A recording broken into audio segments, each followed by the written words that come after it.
The first sign was the silence. The symphony of the forest, the chittering of insects, the rustle of leaves in the wind, all gone. An unnatural quiet pressed down on the world, heavy and unnerving. It seemed as though the planet had momentarily ceased to breathe. My kind lived for this symphony. It was the language we understood, the rhythm that guided our lives. The sudden absence of it sent shivers down my iridescent scales. I flattened myself against the damp earth, my senses on high alert. Then, it came. A sound that tore through the silence, shattering the stillness like a stone through glass. A deafening boom echoed through the trees, vibrating through the ground and making my heart pound a frantic rhythm against my ribs. A fiery streak, brighter than any sun I'd ever known, blazed across the sky, leaving a trail of acrid smoke that stung my nostrils.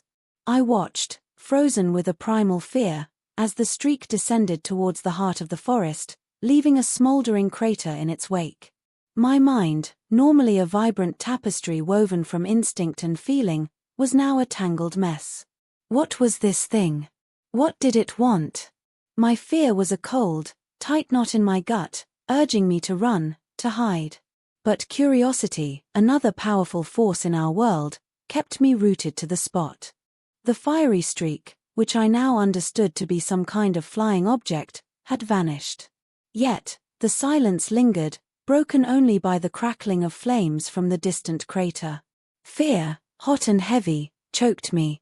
Every fiber of my being urged me to flee, but where could I go? The forest, my home, my refuge, had become a place of twisted shadows and chilling whispers. The familiar scents of earth, leaves, and blossoms were now tainted with the acrid tang of smoke, a constant reminder of the fiery terror that had ripped through our world. A faint breeze rustled through the leaves, carrying with it a new sound, a high-pitched whine, like the buzzing of a giant insect. I followed the sound with my senses, my body tensed and ready to bolt. The whine grew louder, accompanied by a rhythmic thump, thump, thump. It came from the direction of the fallen giants, the ancient trees that marked the territory of the great ones, the largest and wisest of my kind. Overcoming my fear, I crept towards the sound, staying hidden in the undergrowth. There, amongst the wreckage of fallen branches and shredded leaves, I saw them. Two of the beings who arrived in the fiery streak. They were tall and slender, with smooth, hairless bodies encased in strange, shimmering suits. They moved with an unnatural grace, their heads swiveling like those of scavenger birds. My heart hammered against my ribs. These creatures, these invaders, were searching the forest floor. Were they looking for something? Or someone? Panic clawed at me. I had to get away, to warn the others. The sight of the invaders sent a fresh wave of terror crashing over me. Fear threatened to paralyze me, but the frantic thumping of my heart pounded a different rhythm now, a desperate drumbeat urging me onward. I had to reach the gathering place, to unravel the chilling mystery that had descended on the forest. Slinking through the undergrowth, I moved with a silent urgency that bordered on recklessness. The forest floor, once a comforting haven, now felt like a minefield waiting to explode with the invaders' approach. Every rustle of leaves, every snap of a twig resonated like a gunshot in the unnatural quiet. My senses strained, picking up the faint scent of ozone and burnt metal emanating from the beings, a signature of their alien presence that made my scales prickle with dread. As I neared the territory of the Great Ones, the air grew thick with a strange, cloying sweetness. It wasn't a natural scent, and it filled me with a sense of impending doom. Then, I saw them. Several of my kind lay sprawled on the ground, their vibrant scales dull and lifeless. A cold dread seeped into my very core. These were no ordinary deaths. The Great Ones, wise and powerful, wouldn't have fallen so easily. But what had taken them? My gaze fell upon a strange device, a shimmering canister lying near their bodies. It pulsed with a faint inner light, emanating the same cloying sweetness that filled the air. Horror dawned on me. This was the weapon, the source of the swift and silent demise of my kin. A primal scream welled up inside me, a desperate cry to warn the others. But the scream died in my throat, trapped by the limitations of my form. I could only whimper, a pathetic sound in the face of such immense horror. Tears welled up in my eyes, hot and stinging, a useless display of grief in a world that no longer understood the language of sorrow. Despair threatened to consume me, but a flicker of defiance sparked within.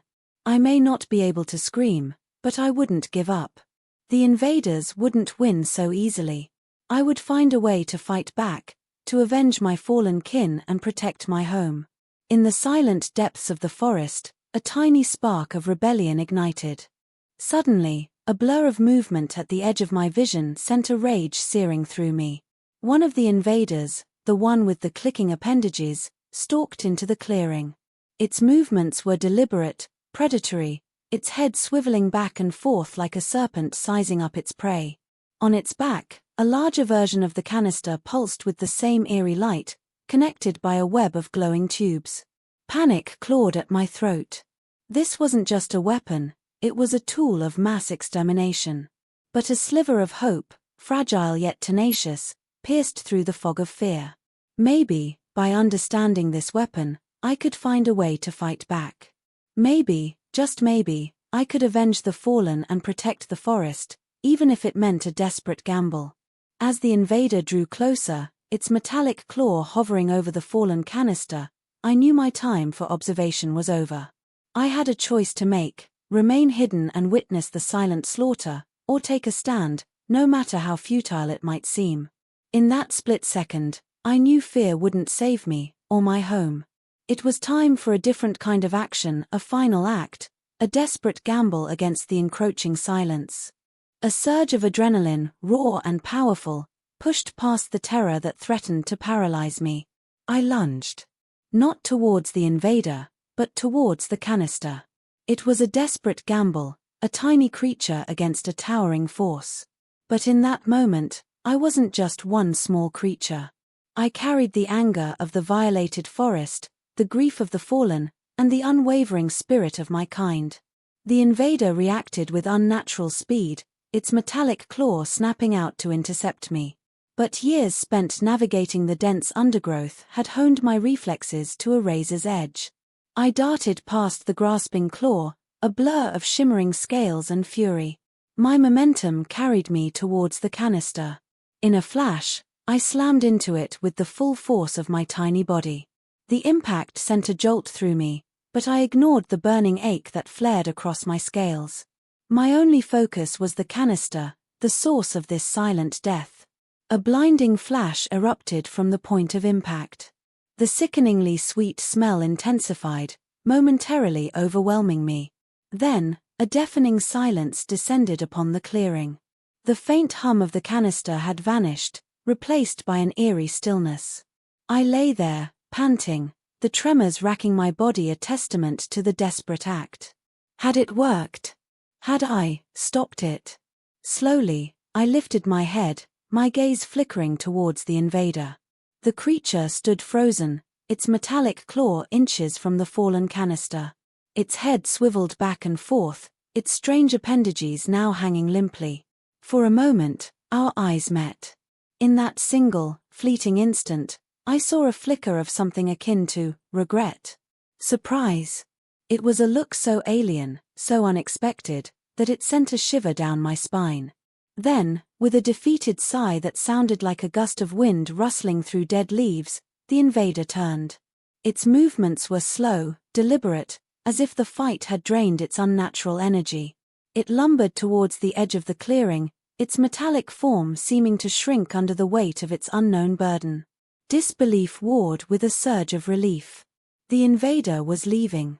I had somehow, against all odds, stopped it. But the victory felt hollow.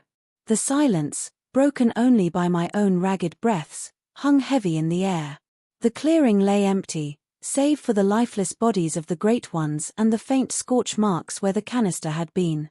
A single tear, glistening and hot, welled up in my reptilian eye and traced a path down the rough surface of my scales. I rose to my feet, the weight of what I had done settling upon me. I was alone, the last of my kind in a forest forever scarred by the alien encounter. Yet, amidst the grief, a flicker of hope remained. The forest, though wounded, would heal. Life, in its tenacious way, would find a path forward. And in the rustling leaves and the chirping of unseen insects, I heard a faint echo, a whisper in the wind, carrying the memory of a small creature who dared to defy the silence, and perhaps, in a strange way, showed the invaders the true spirit of the forest.